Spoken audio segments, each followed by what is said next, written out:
pujian hatiku percaya. Percaya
Tuhan. Mari kita angkat pujian kita dengan pujian seharusnya aku datang.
Seharusnya ku datang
setiap saat.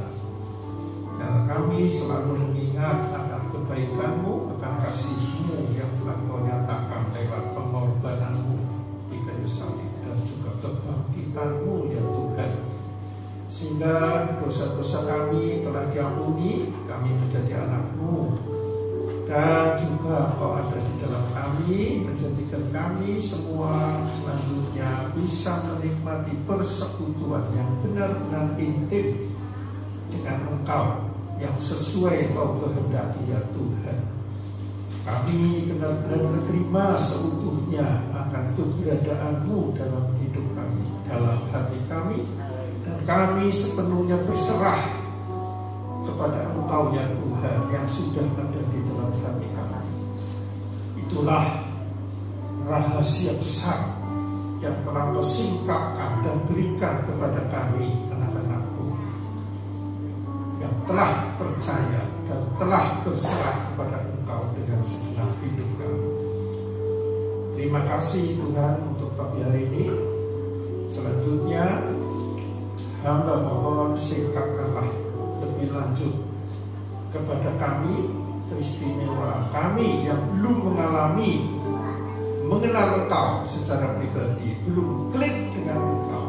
Pagi hari ini hamba mohon Roh Kudus, singkapkanlah diri-Mu, celingkanlah mata rohani kami semua, sehingga kami benar-benar bisa menerima pengajaran ini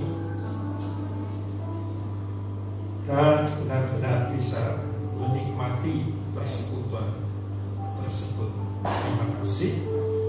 Segala hal-hal yang menghalangi pengertian kami yang dibukakan oleh Engkau, kami usir dalam nama Tuhan Yesus Kristus, dan benar-benar hanya pengajaran yang dari Engkau yang masuk ke dalam hati kami, teristimewa kami yang belum mengenal Engkau, belum klik dengan Engkau.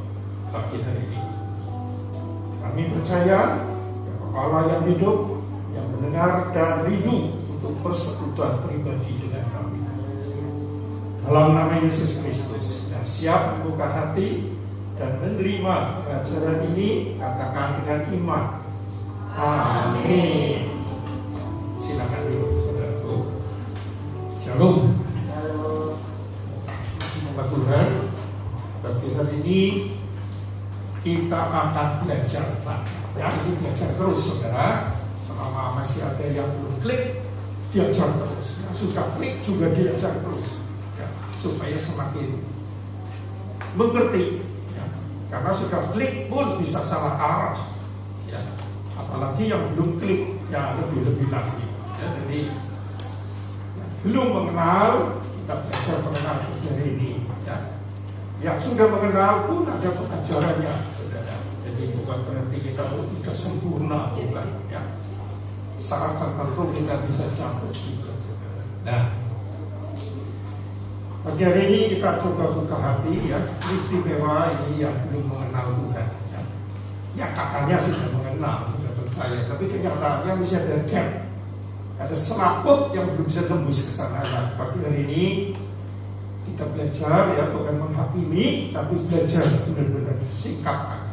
Ya, nanti Tuhan akan menyingkapkan sehingga benar-benar nanti bisa ketemu, ya, bisa mendengar suara Tuhan, bisa dibukakan pengajaran, baca firman bisa hidup, ya, bisa memberi mimpi, bisa memberi firman, dan sebagainya dan sebagainya. Benar-benar mengenal Allah yang hidup. Nah, pagi hari ini kita belajar, ya, kenapa kok orang gagal, saudara, dalam prakteknya ini di lapangan. Waktu itu zaman Yesus bangkit dari kubur, ya, ada 3-4 kejadian selalu murid-muridnya gagal mengenal Tuhan yang bangkit. Ya, sekali lagi saya ulangi, ini pelajaran yang penting bagi kita. Ya.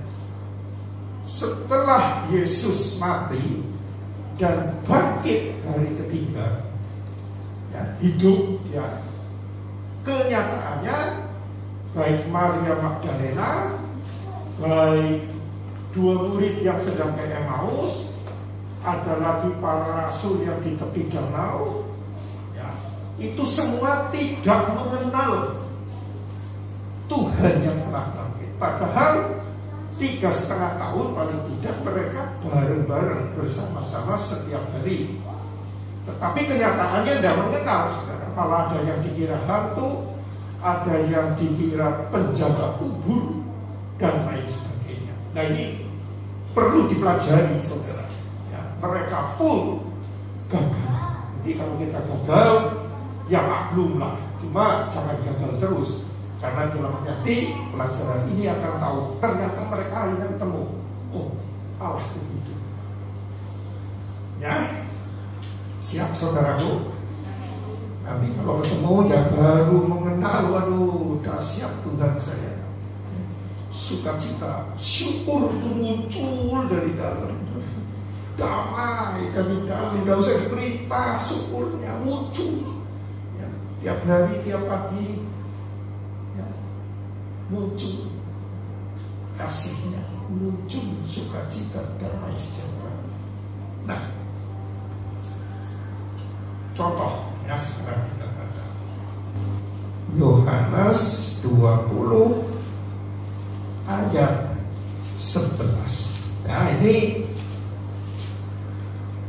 nggak usah dibaca semua. Intinya adalah ini Maria Magdalena, ya, yang pagi-pagi buta dia pergi ke kubur, ya, ingin mendapatkan jasad, ya, atau mayat Yesus, ya, ingin mengurapi itu, memberi minyak, memberi ya wangian gitulah.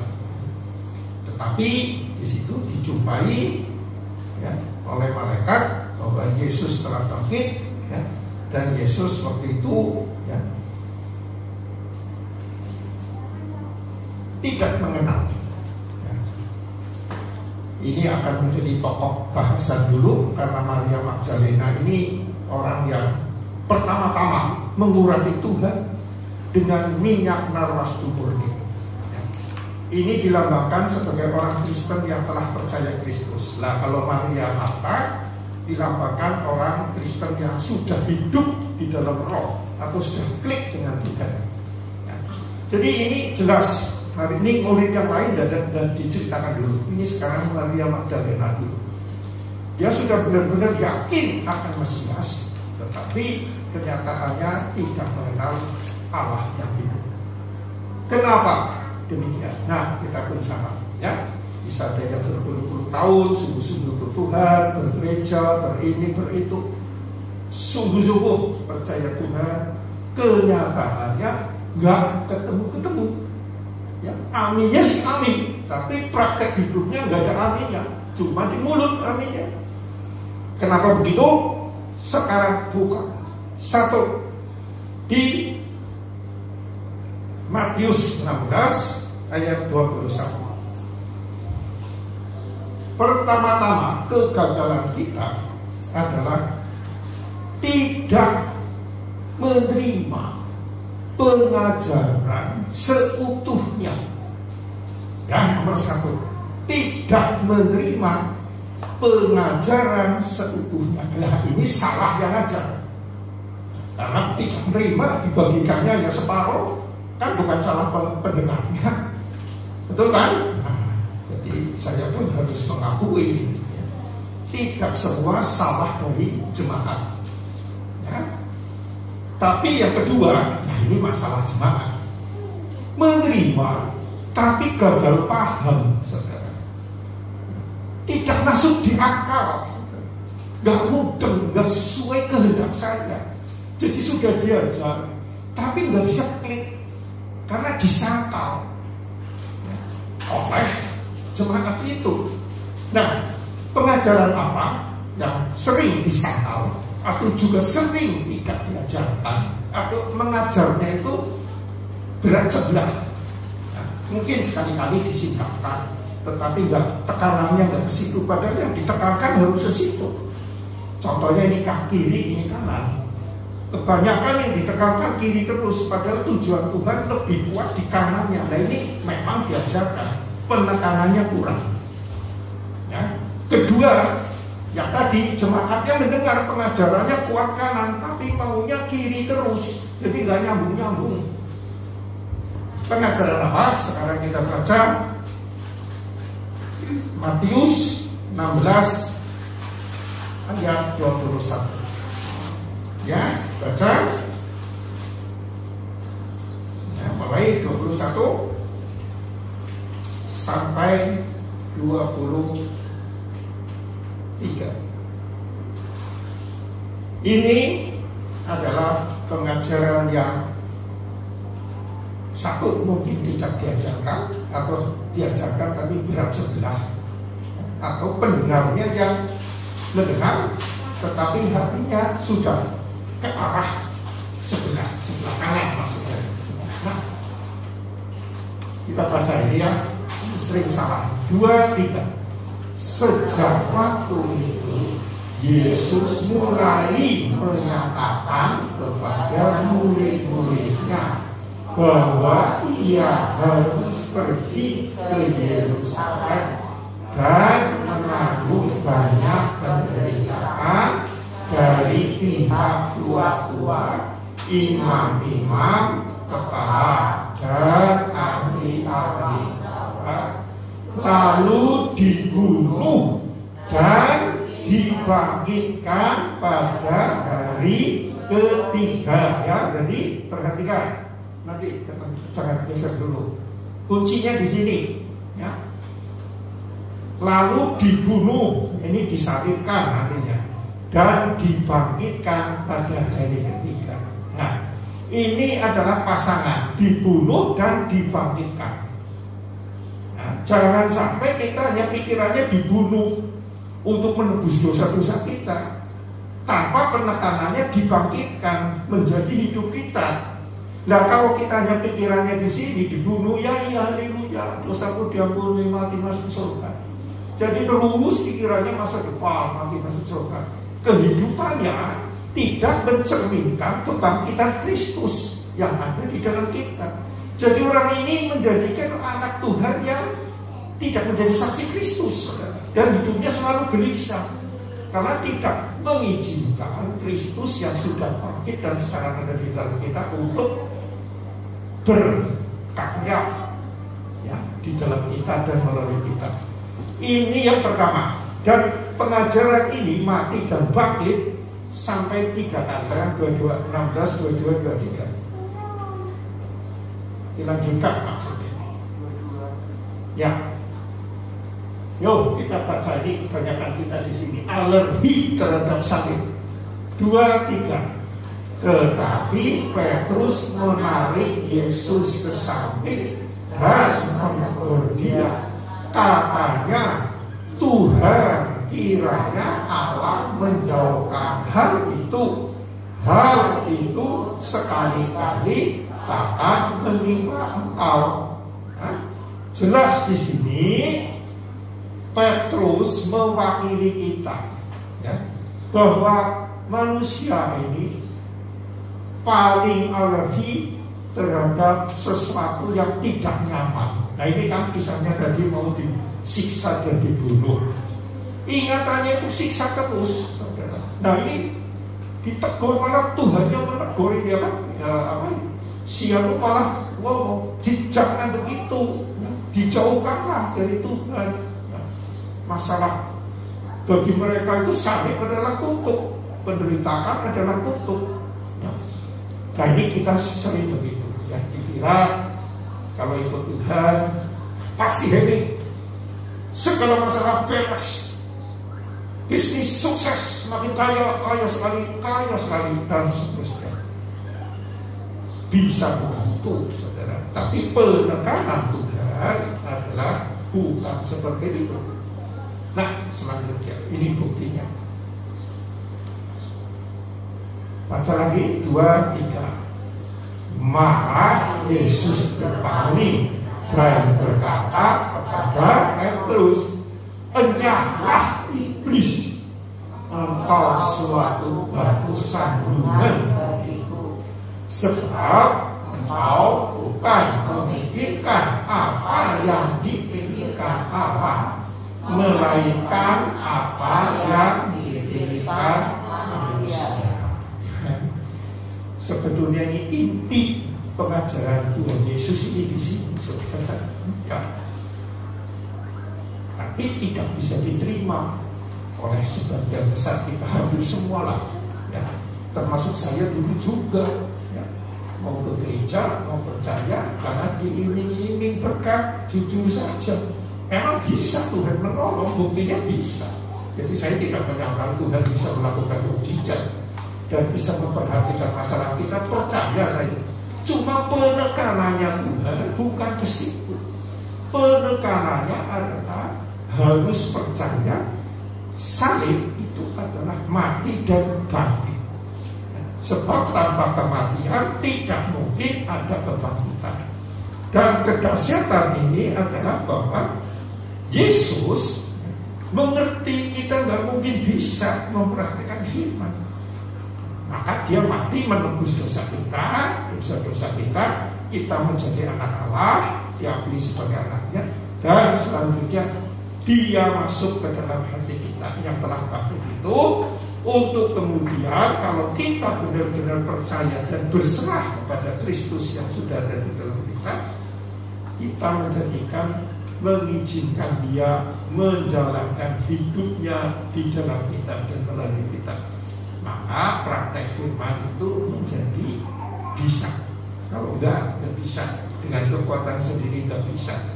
Tetapi ini ya justru manusia memikirkan kenyamanan, ya. Tetapi kalau Tuhan ya memikirkan tentang rohani, manusia tentang kenyamanan duniawi, ya, alergi terhadap masalah. Tapi Tuhan justru melalui masalah justru akan ada kebangkitan. Ya. Percaya saja omongan ini. Ya.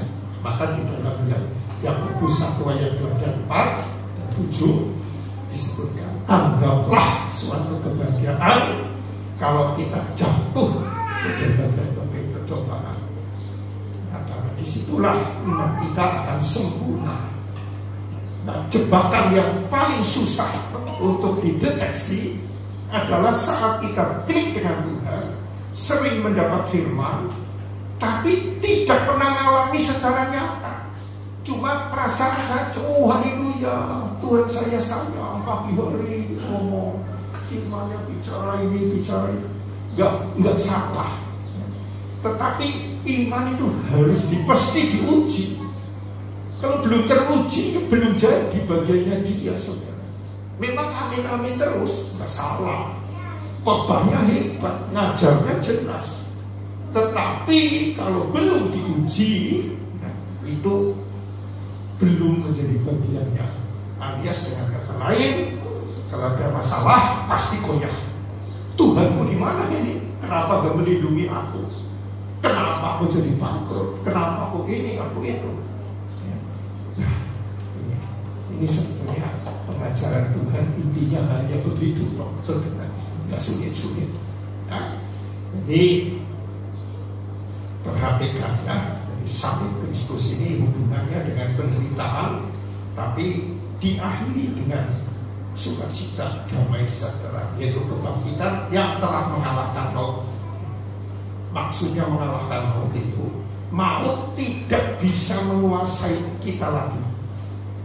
Silahkan ada masalah, tetapi kita di atas masalah itu. Maksudnya itu bukan berarti tidak ada masalah, saudara. Nah, tetap kita di dunia ini ada masalah.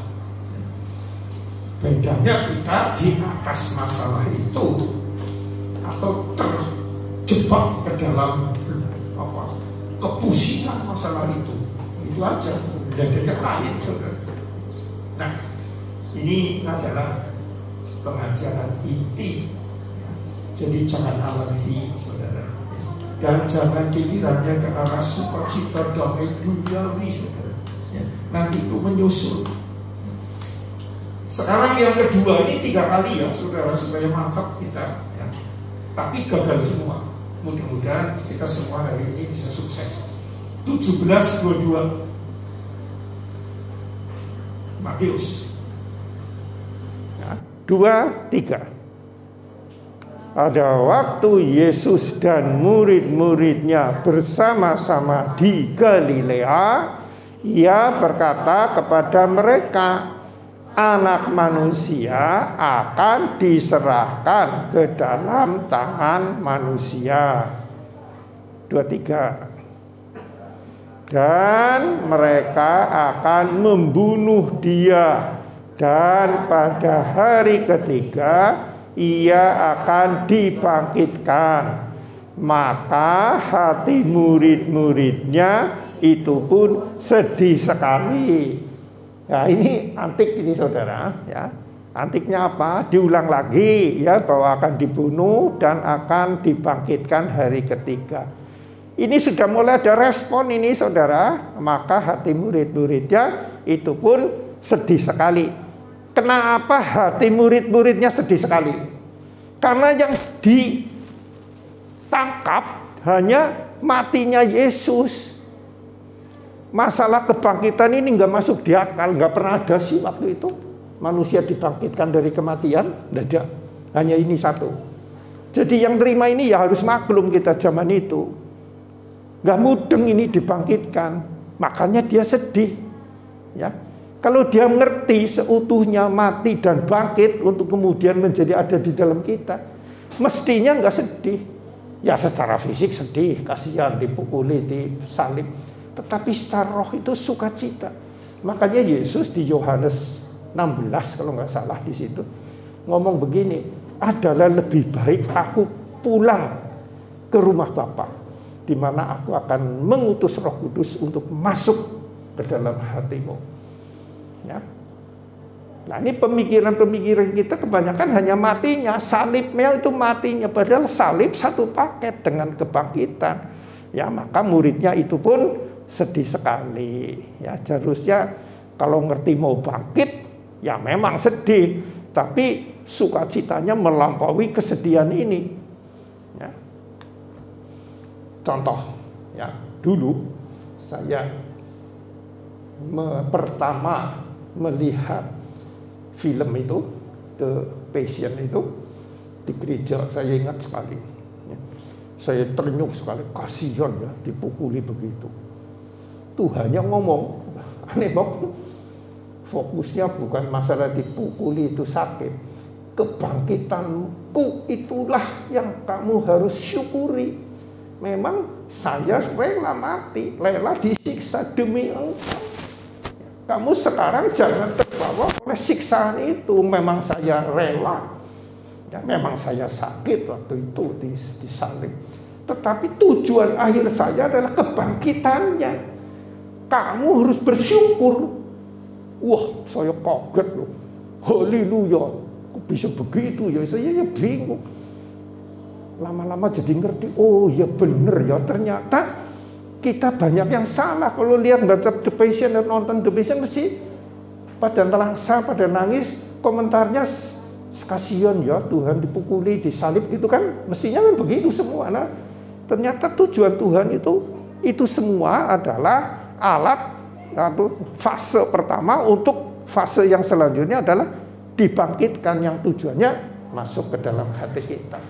Dulu waktu Yesus hidup di dunia, dia di sini ngajar, dia nggak berada di Purwokerto.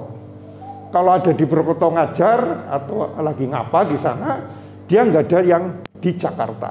Tapi setelah kebangkitannya, dimanapun orang percaya, ya, menyebut namanya, disitulah dia hadir.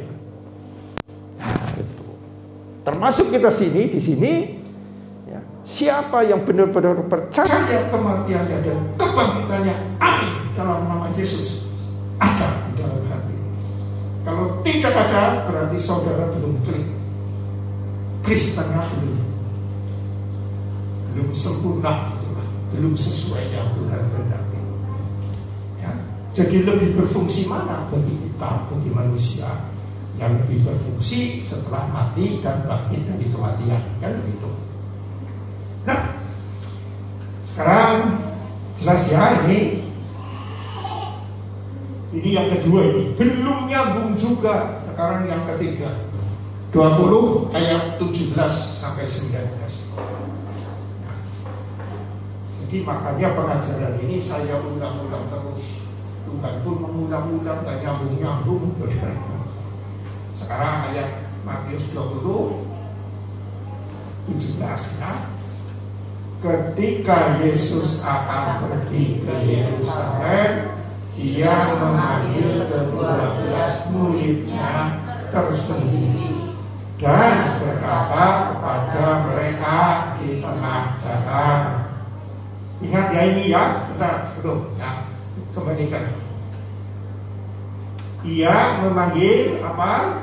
Ke-12 muridnya tersendiri. Jadi ini saudara khusus saudara bagi orang yang rindu benar-benar ingin mengenal Tuhan. Ini kan muridnya mestinya rindu ini, orang khusus yang dipilih Tuhan.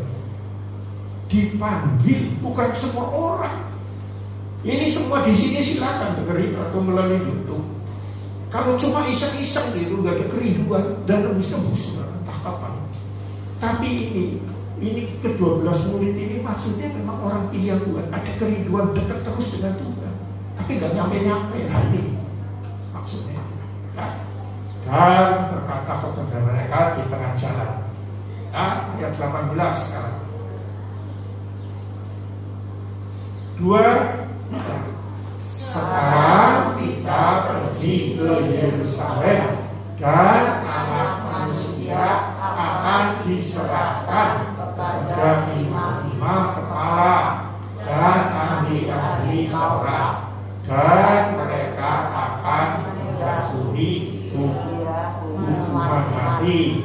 Terus 19. Dan mereka akan menyerahkan Dia kepada bangsa-bangsa yang tidak mengenal Allah, supaya Ia diolok-olokkan, disesat, dan disalibkan. Dan pada hari ketiga Ia akan dibangkitkan.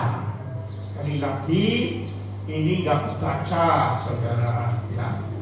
Yang terbaca ini hanya disalibkan.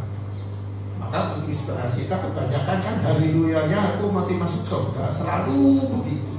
Ada jaminan masuk surga, selalu begitu ya. Tetapi bahwa ini satu paket ya. Nah, sampai 3 kali saudara ya, itu menunjukkan salib ya, pengajaran salib, mati dan bangkit itu tidak mudah diterima oleh manusia pada umumnya, termasuk para murid waktu itu. Nah, jadi saya sebagai gembala ya, tidak jemu-jemu, diulang-ulang terus. Bukannya nggak bisa cari topik yang lain, banyak saudara, ribuan ini kalau belajar. Ya mau mungkin apapun banyak, tapi Tuhan yang ada mengulang-ulang topiknya mati dan bangkit. Kenapa diulang-ulang? Karena diulang pun banyak yang belum nyambung mungkin kan? Betul enggak? Nah, iya. Ya, itulah maka kita harus siapkan hati. Siapkan hati, mati dan bangkit hari ketiga. Sekarang kita masuk lebih dalam ya. Setelah mengerti ini gak gampang saudara, dan memang perlu terus seperti para murid ingin bersekutu dengan Tuhan. Sekarang penghalangnya, yang pertama tadi alergi terhadap salib yang namanya Tuhan ya, junjungan kita masa disalib, gak bisa terima, padahal itulah jalan Tuhan. Sekarang kita baca Lukas 24 ayat 21. Nah, ini penghalang dalam kenyataan hidup kita. Kalau tadi kan penghalang, Yesus matinya nggak mungkin menghadap dahsyat, banyak melakukan mukjizat. Ya kasihan ya, dia sayang sama rakyat malah harusnya jadi raja, malah disambut nggak bisa terima.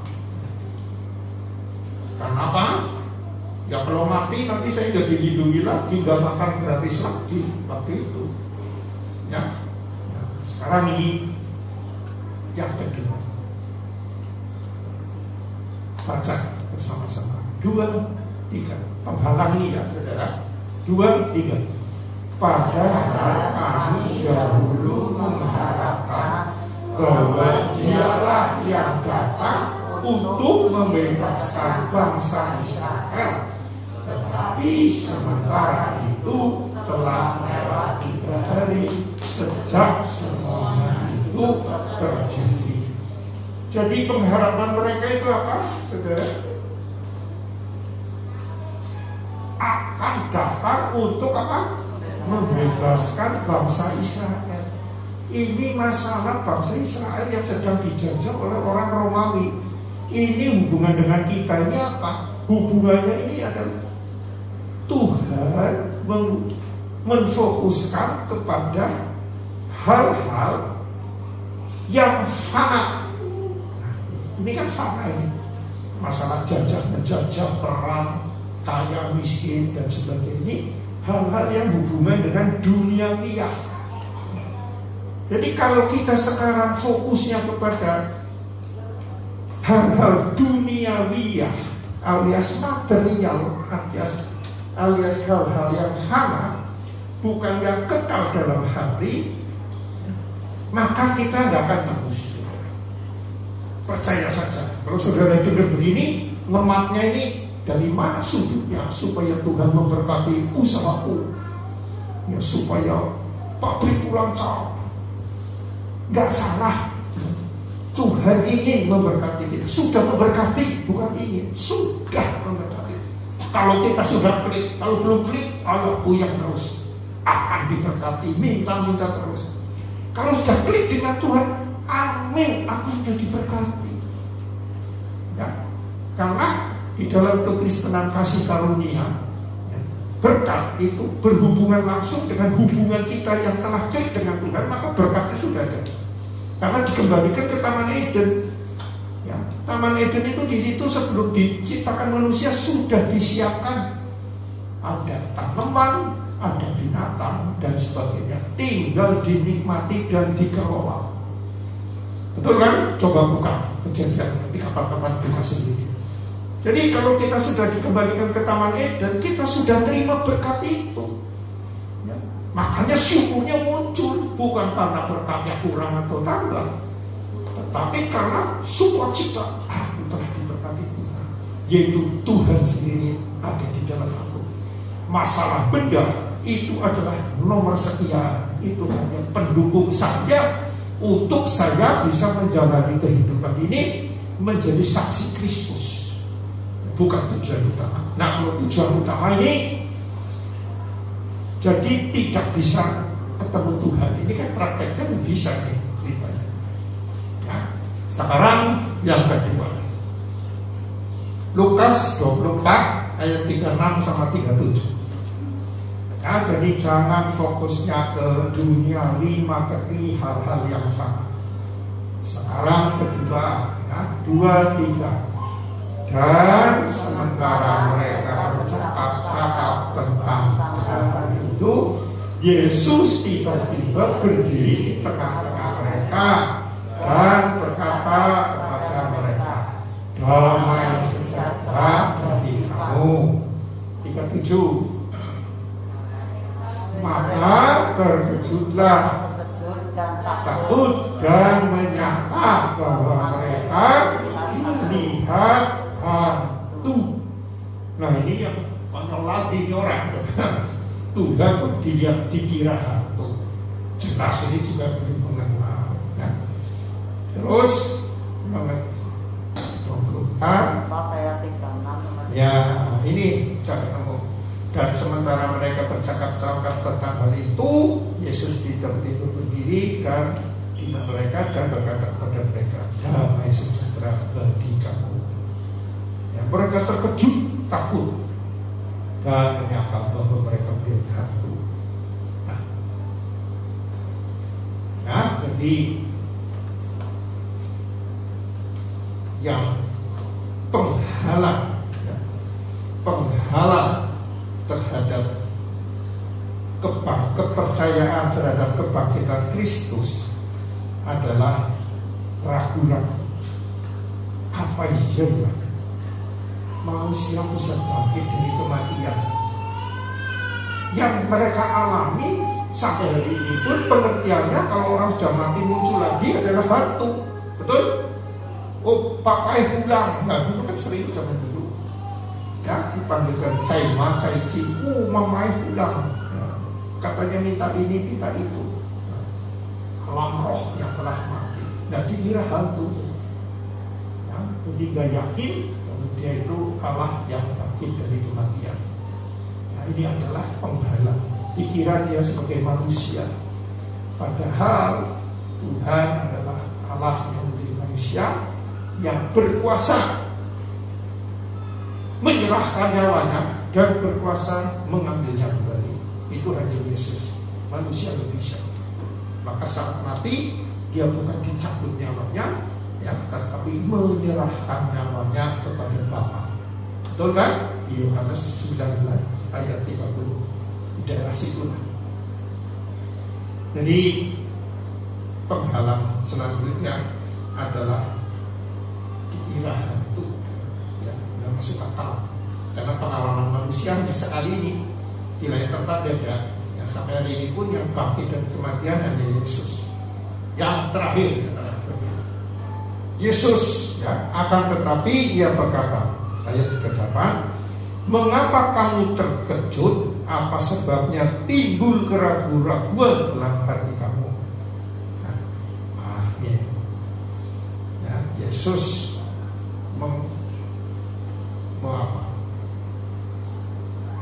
mengapa bertanya kamu ragu-ragu? Tuhan mau menunjukkan ini loh saya, nah, yang saya pernah saksikan khotbah kemarin, ya, Tuhan mau bisa mewujudkan bahwa aku hidup ini, ya, diraba dan sebagainya. Sekarang yang terakhir, Yohanes 20. Yohanes 20 ayat 1 dan 2. Inilah penghalang terakhir. Ya, ini, ya. Baca, ya. 2, 3. Kemudian Yesus menampakkan diri lagi kepada murid-muridnya di pantai Danau Tiberias, dan ia menampakkan diri sebagai berikut. Ayat 2. Di pantai itu berkumpul Simon Petrus, Thomas yang disebut Didimus, Natanael dari Kana yang di Galilea, anak-anak Zebedius, dan 2 orang muridnya yang lain. Terus ayat 3. Kata Simon Petrus kepada mereka, aku pergi menangkap ikan. Kata mereka kepadanya, kami pergi juga dengan engkau. Mereka berangkat lalu naik ke perahu, tetapi malam itu mereka tidak menangkap apa-apa. Ini kegagalan yang terakhir. Kembali hidup ke manusia lama, karena jenuh jadi orang Kristen, gak nyampe-nyampe, katanya sudah hebat Tuhan kita, ya. Ini jadilah kembali lagi lah menangkap ikan, yang seharusnya kalau di Lukas 5 ayat 10, kamu akan kujadikan penjala apa? Manusia. Jadi kamu loh gimana penjala manusia? Jangan ikan lagi saja yang jelas untuk nafkah sehari-hari. Kita pun sama, saudara. Ya, kalau orang nggak sampai klik dengan Tuhan, selalu hubungannya dengan hal materi, bisnis, cari uang, nggak salah cari uangnya. Tapi bagi Tuhan, cari uang itu untuk mendukung kehidupan biologis kita di dunia ini. Tapi tugas utama kita menjadi saksi Kristus, penjala manusia. Dan ini kalau sudah klik dengan tugas, dengan Tuhan, ini otomatis munculnya begitu terus. Bukan dipaksa, bukan karena sekolah Alkitab jadi diwajibkan bersaksi, bukan. Dulu dalam kesaksiannya. Nah ini kalau belum klik ini menjadi penghalang ini, kembali ke cara hidup manusia lama yang harusnya menjala ikan, menjadi saksi Kristus, malah menjala manusia menjadi kembali menjala ikan. Apakah Tuhan ini gak dapat apa-apa ini saudara? Ini mereka tidak menangkap apa-apa. Malam itu mereka tidak menangkap apa-apa. Tetapi ya, Tuhan juga mau tahu saudara, walaupun mereka tidak dapat apa-apa, ya, Tuhan ayat 4, ketika hari mulai siang, Yesus berdiri di pantai. Ketika hari mulai siang, Yesus berdiri di pantai. Akan tetapi murid-murid itu tidak tahu bahwa itu adalah Yesus. Nah, ayat 5 ini perhatikan. Kata Yesus kepada mereka, hai anak-anak, adakah kamu mempunyai lauk pauk? Jawab mereka, tidak ada. Ya. Maka kata Yesus kepada mereka, tebarkanlah jalanmu di sebelah kanan perahu, maka akan kamu meroleh. lalu mereka menebarkannya dan mereka tidak dapat menariknya lagi karena banyaknya ikan. Maka murid yang dikasihi Yesus itu berkata kepada Petrus, itu Tuhan. Ketika Petrus mendengar bahwa itu adalah Tuhan, maka dia mengenakan pakaiannya, lalu terjun ke dalam danau. Ayat 8, murid-murid yang lain datang dengan perahu karena mereka tidak tidak jauh dari darat, darat. hanya kira-kira 200 kasta saja, dan mereka menghela jalan yang penuh ikan itu. Kata Yesus kepada mereka, bawalah beberapa ikan yang baru kamu tangkap itu. Ya. Simon Petrus naik ke perahu, lalu menghela jala itu ke darat, penuh ikan-ikan besar, 153 ekor banyaknya, dan sungguh demikian sebanyak itu jala itu tidak goyah. Kata Yesus kepada mereka, marilah dan sarapanlah. Nah, di situ walaupun salah pengertian, ya, sebetulnya fokus Tuhan adalah hal-hal rohani, ya, tetapi Tuhan tetap mencukupi kebutuhan kita. Nah, ini sering jadi jebakan. Dikira aku minum Kristen semakin kaya. Memang Tuhan memberkati. Ini kan jelas, ya. Pertama dengan usaha sendiri, ya, gagal ini, gagal kan, ya, sampai malam-malam sampai pagi nggak dapat apa-apa. Setelah Tuhan muncul dan memberi order supaya nebal sebelah kanan apa mana ini kan, ternyata banyak sekali. Ini fokus orang ini kepada materi, saudara. Tetapi dia mau taat sama Tuhan, diberkati. Tapi sebenarnya tujuannya bukan ini. Dan memberi makan ini malah sudah disiapkan api arang, ya, dan sebagainya. Ya. Mau tahu sarapan belum, ada lauk enggak? Tuhan memberkati sekali, saudara. Tapi ini orang ini tetap nggak ketemu Tuhan. Tapi diberkati materinya, wah ini diberkati. Ini kan buktinya ada, ini sampai kojak, ini hampir kojak kok, bukan kojak. Nah, ini kasihan. tujuan Tuhan yang utama nggak didapat lewat orang ini, hanya didapat hal materi. Nah, itulah sebenarnya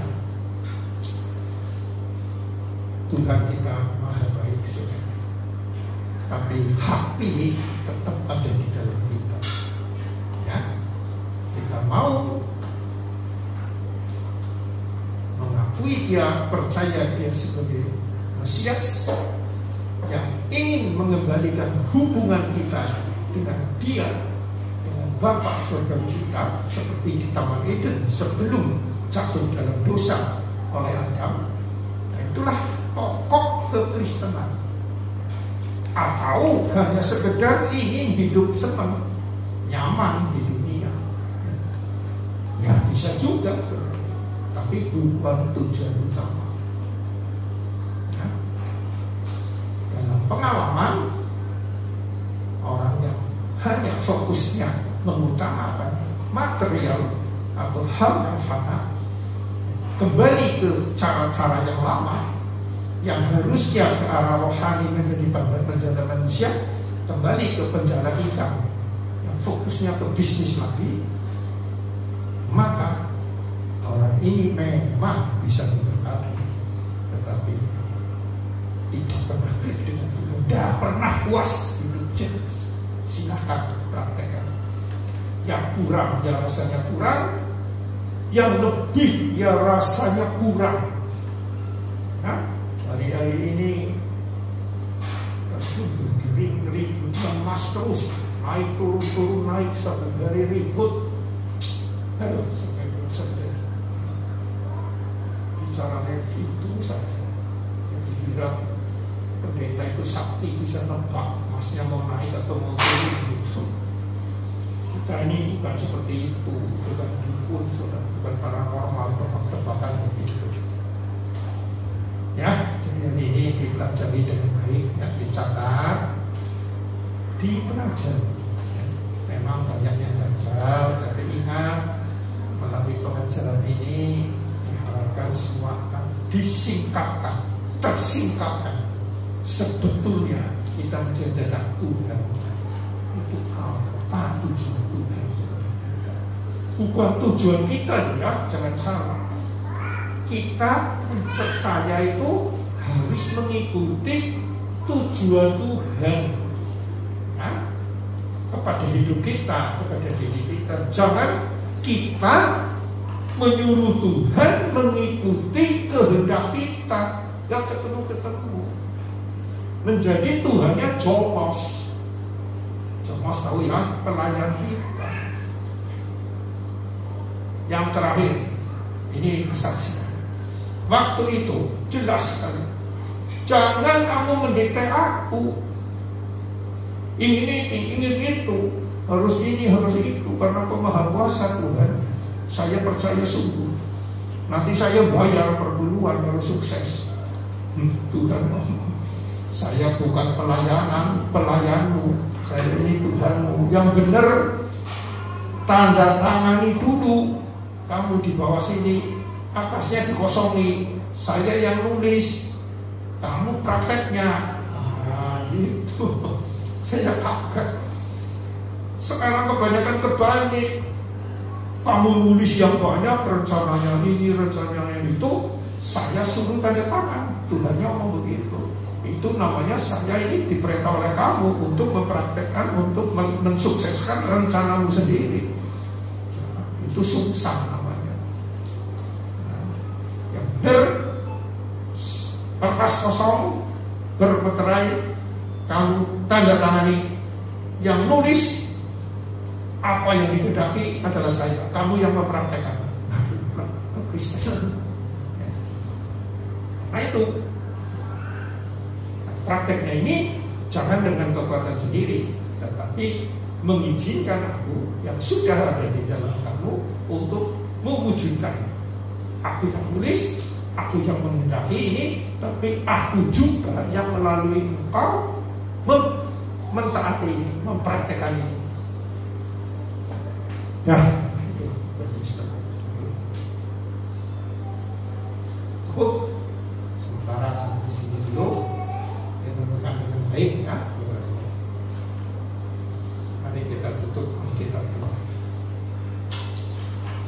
Puji syukur hanya bagi Engkau Tuhan.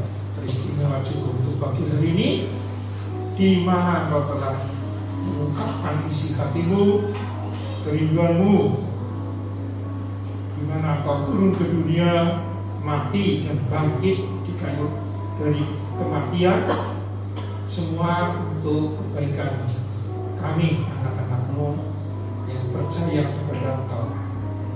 Kami percaya Tuhan selanjutnya berbicara kepada kami lebih dalam lagi, agar benar-benar melalui pengajaran hari ini kami dicelikan di sebelah mana kami sering menghalangi untuk percaya kepada Engkau. Mungkin pikiran kami adalah tentang hal-hal yang fana, tentang materi. Aku mungkin ragu-ragu, aku mungkin ingin kembali ke manusia lama, dan lain-lainnya Tuhan. Kami mohon Roh Kudus bicara lebih lanjut kepada kami semua dan memberikan firman ini dalam hati kami. Terima kasih Tuhan Yesus untuk itu semua. Dalam nama Yesus Kristus kami berdoa dan mengucap syukur, dan sementara kami akan menutup persekutuan ibadah pagi hari ini. Saudaraku yang terkasih, mari kita bangkit berdiri. Saudaraku yang terkasih dalam Yesus Kristus Tuhan, yang telah menerima kasih yang melimpah dari Allah Bapa, kasih karunia dari Yesus Kristus, dan persekutuan kekal dengan Roh Kudus, yang percaya telah menerima berkat ini dan juga selalu rindu untuk menikmati penyertaan Roh Kudus, katakan dengan iman, amin.